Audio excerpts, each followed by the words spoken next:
دنی پارتی لە پەرلەمانی عێراق لەگەڵمانە بێت. دکتۆرم کاتت باش ئەگەر ئاماژەیەک بە بەیاننامەکەی خۆتان بکەی بە دیاریکراوی ئەو خاڵانە چییە کە لە بەیاننامەکەدا ئاماژەتان پێکردووە؟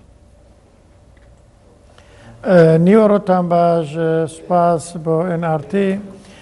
لە ڕاستیدا ئەمڕۆ بەیانی ئێمە کاتژمێردا بڕیاروا بوو سەرجەم سەرۆک فراکسیۆنە کوردیەکان لە ئەنجومەنی نوێنەرانی عێراق دانیشتن بکەین بەوەی لێکتێگەیشتنێکە بێ ئایا بەیاننامە هەبێ یان نەبێ. و مسودەیەکیان ئامادە کردبوو. طبعاً کاک وشیار سەرۆکی فراکسیۆنی گۆڕان ئامادە نەبوو، چوار کوتلەکەی تر ئێمەش ئامادە بووین. ئیتیفاقمان کرد کە مسودەیەک ئامادە بکرێ. مسودەکە ئامادەکرا هەندێک خاڵ هەبوو ئێمە ویشتمان چارەسەری بکەین کەچی دیارە لە پەناوە کاک وشیار هەندێک خاڵی ئیزافە کردبوو کە لە بەرژەوەندی گشتی ئەمڕۆی هەرێمی کوردستان نییەوە لە خزمەتی ئەم بارودۆخە نییە. ئەو کێشانە لە بەرژەوەندی هەرێمی کوردستان و هاوڵاتیانی نییە.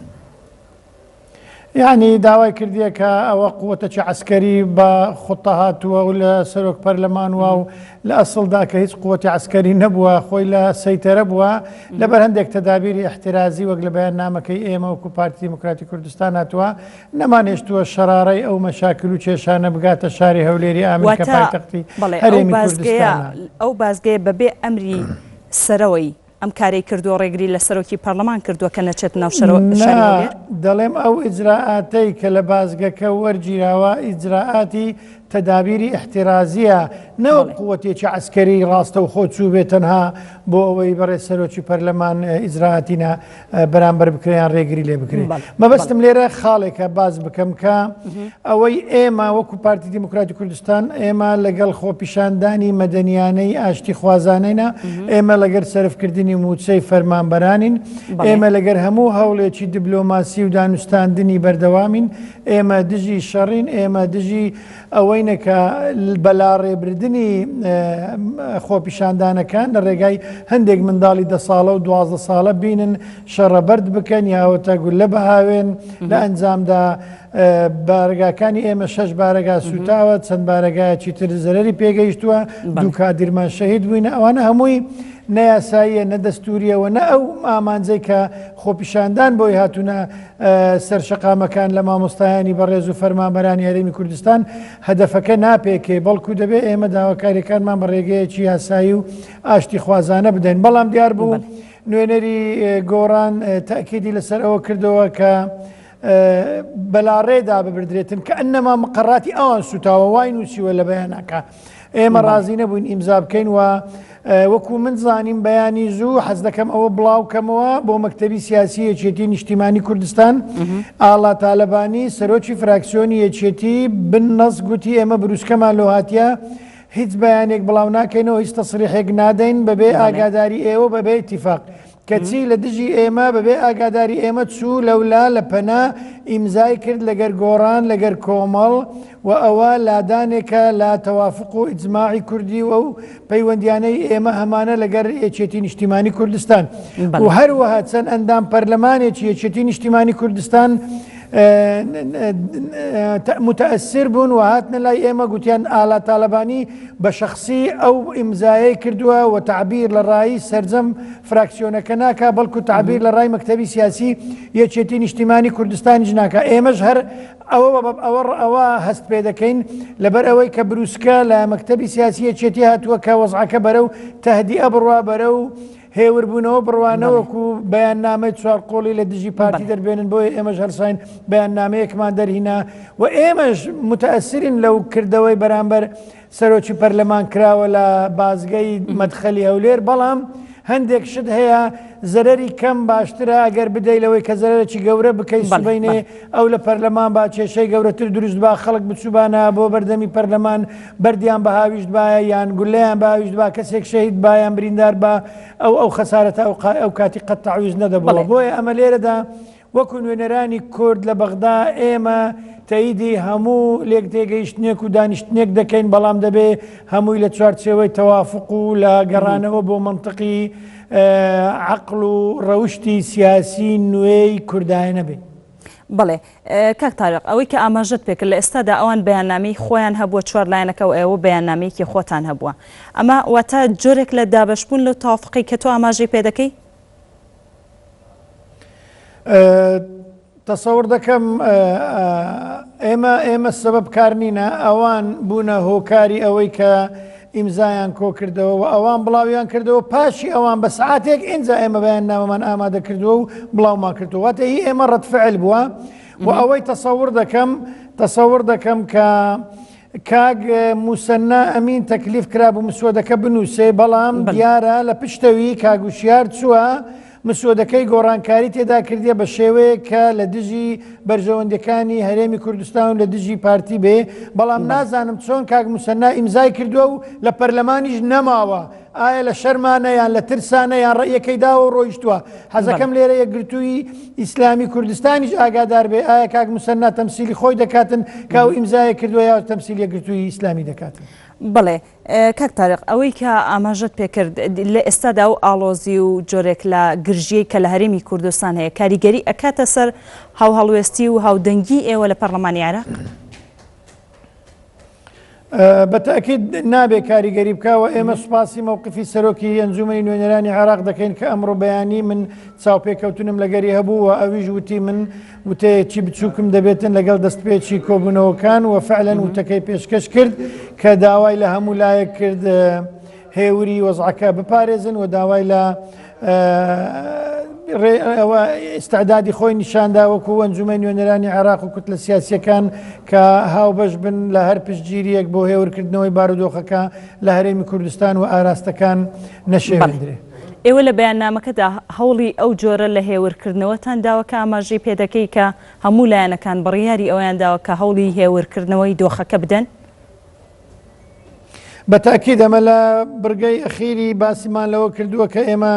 متأثرین لەوەی کە ڕوویدا بەرامبەر سەرۆکی پەرلەمان بەڵام ئەوەکو تەدبیرێکی احترازی وەقتیە کاتیە هەتا بەرامبەر وەزیرە بەڕێزەکانیش ئەوانە هەر دیسان تەدبیرێکی احتیاطی وەقتیە تاکو داڕستنەوەیەکی نوێ بۆ لێکتێگەیشتنی ئێمە و سەرجەم کوتلە سیاسیەکانی ناو پەرلەمانی کوردستان دەکرێەوە هەروەها ئێمە باسمان لەوە کردیەکەوە تەتەڕف و خۆبەزلزانین و پاوانخوازی خزمەت بە پرۆسەی دیموکراتی ناکاتن و خزمەت بە شەرعیەتی یاسایی ناکا بە تایبەت ئێمە وەکو هەرێمی کوردستان و عێراق بەگشتی ئەمڕۆ ڕوبەڕووی گەورەترین و مەترسیدارترین هێزی ئیرهابی داعش بووینەوە پێویستە هەموو ئاراستەکان بەرەو ئەوە بێتن کە هێمنی و ئاسایش و بەرگری بکەین نەخاک و نیشتیمان و وڵاتەکەمان نەوەکو لەسەر ئەو بابەتانە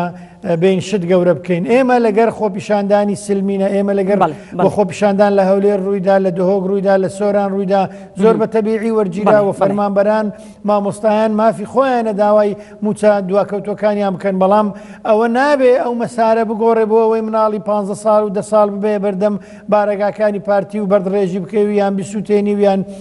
جنێوی ناشرین بدەیکە لەگەر ڕۆشنبیری گشتی و لەگەر ئاراستەکانی ئەمڕۆی پێداویستی خزمەتی هەرێمی کوردستان نەگونجێتن ئەوەش وەکو زانراوە بە بەلگا کە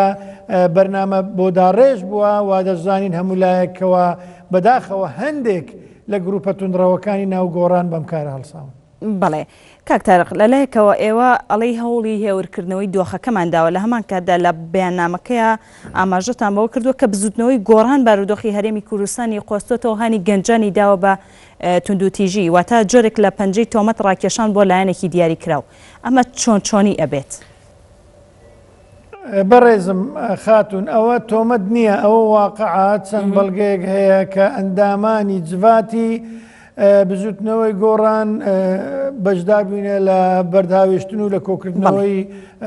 مناڵانی هەرزەکار بەسەر بارەگاکانی پارتی دیموکراتی کوردستان ئەو تۆمەت نییە ئەو واقع حالە بەڵام لەگەر ئەوەشدا ئێمە دڵمان لەوە گەورەترە و فراوانترە و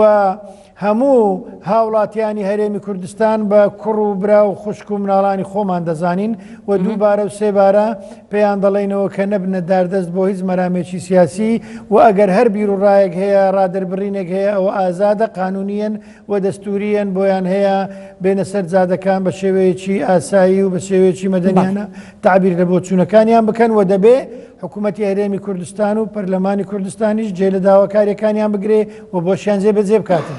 بەڵێ کاک تارق ئاماژەت بەوە کرد کە لە سەرکارلادانی وەزیرەکانی گۆڕان کاتیە لەلایەکی ترەوە بەرپرسانی پارتی دیموکراتی کوردستان ئاماژە بەوە دەکەن کە لە ئێستادا یوسف محەممەد سەرۆکی پەرلەمان نییەوە تەنها دەتوانێت وەکو پەرلەمانتارێک بەشدار بێت لە دانیشتنەکانی پەرلەماندا. ئەگەر زانیاریەکی زیاترت هەیە لەم بارەیەوە یەخود خوێندنەوەیکی جیاوازترە هەیە توانی بخەیتە ڕوو؟ خاتون مەسئلەی وەزیرەکان شتێکە و مەسئلەی بەڕێز کاک دکتۆر یوسف شتێکی دیکەیە. دکتۆر یوسف ئەندامی پەرلەمانەوە هەڵبژێردراوە لەلایەن هاوڵاتیانی هەرێمی کوردستان بە شەرعیەت بۆتە ئەندامی پەرلەمان و بەپێی ئیتیفاقێکی سیاسی بنکە فراوانی پێنجلایەنە براوەکانی ناو پەرلەمانیان زۆرینەکە هەڵبژێردراوە بە سەرۆکی پەرلەمان بە پێی ئەو ئیتیفاقیاتەوە حکوومەتیش متمانەی پێدراوە بەڕێزیشی متمانەی پێدراوەکو سەرۆکی پەرلەمان. بۆ من نییە تەدەخل لەو بابەتە بکەم کە بڵێم ئەو سەرۆکی پەرلەمانیان سەرۆکی پەرلەمان نییە ئەو پەرلەمانە دەبێت جارێشکە ئەو بڕیارە بداتەوە. بەڵام مەسئلەی بەڵام ئایا سەرۆکی حکوومەتیش هەڵبژاردننی سەرۆکی حکوومەتیش بەشێک نییە لەو ئیتفاقیەکە ئاماژەت پێکرد؟ هەمووی وەکو یەک پاکێج بەپێی ئیتیفاقیەی دامەزراندنیان کەواتە بۆچی سەرۆکی حکوومەت دەتوانێت بەردەوام بێ بەڵام سەرۆکی پەرلەمان ناتوانێت بەردەوام بێ؟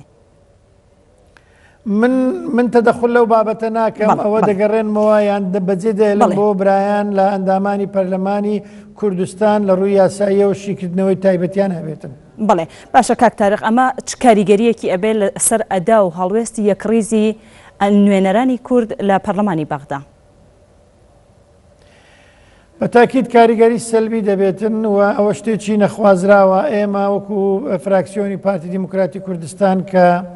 لە کۆی 65 ئەندام پەرلەمانی عێراقی 28 ئەنداممان هەیە هەمومان لەگەڵ ئەوەداین کە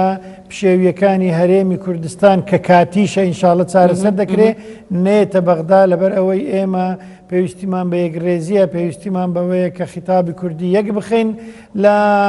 ئەنجومەی نوێنەرانی عێراق لەسەر هەموو بابەتەکان ئەوەی لە کوردستانیش دەگوزارێ بە شێوەیەک لە شێوەکان کاریگەری دەبێت لەسەر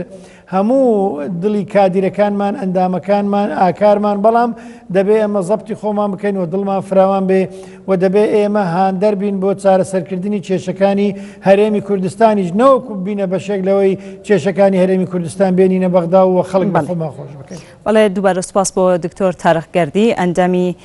یاخود جێگیری سەرۆکی فراکسیۆنی پارتی لە پەرلەمانی عێراق. سوپاس بۆ زانیاریەکانت.